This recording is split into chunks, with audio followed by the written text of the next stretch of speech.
What's up, everyone? Welcome to Power Play with CJ. Last night I was out watching the Blackhawks and Kings game at Staples Center, and I was flipping back. Actually, I was at a bar, so they had. I know it was shocking. The Miami and Indiana games on their TV, but y'all know where my focus was. And I was flipping through Twitter at a commercial break. I wasn't like David Beckham on my phone the whole game. That'd be asinine. But I was just kind of scrolling through, and I see the great American John Bucci Bucci Maine, Bucci tweeted a picture of a very, very beautiful woman in a Bucci Overtime Challenge shirt. Let's look at it. I think Melanie Collins. Lo and behold, it was Melanie Collins. That's no shit, it looked like her. And it's like, what's going on with this? I think back to remember all the hard work and effort I had to put in to get Melanie a power play shirt, and like it took hours and hours and just weeks and months. She probably close to a year and a half. So yeah, to get Melanie to rock a shirt, and it was kind of like that episode of 90210 when Kelly Taylor essentially chose Dylan over Brandon. Well, she didn't, but chose herself then at the end of the show and up with Dylan. And Bucci's Dylan in that circumstance because he's got the millions, the billions of dollars. I know Bucci's a multi-billionaire. He's got the fame and accolades, and I'm Brandon Walsh, the pillar of goodness and the moral compass of the series.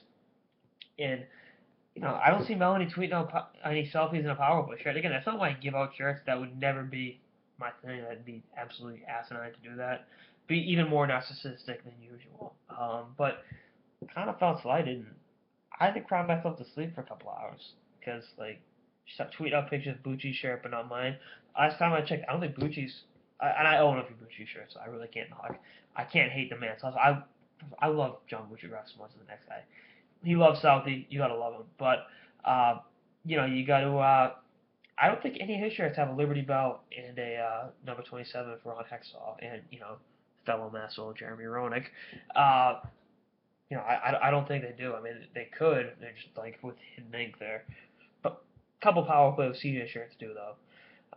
And again, that's not why I do things. And but I felt pain in my heart. It was like, what are you doing? Like, well, why isn't the power play good enough?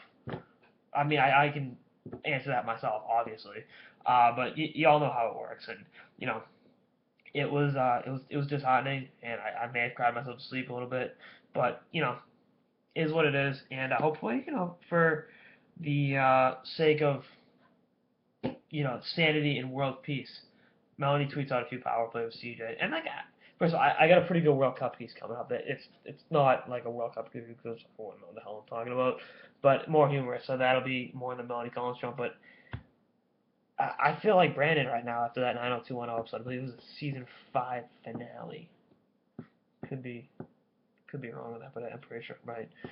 Um, so we'll see what happens with that. Anyway, guys, and again, I love Bucci. Melanie Collins, obviously a fan of the show, but anytime you get to have some fun with two greats of the hockey social media / actual media world, you got to take advantage of it, right? That's all this episode of the Power Play with CJ. Stay tuned for more episodes throughout the playoffs and beyond. Later, guys.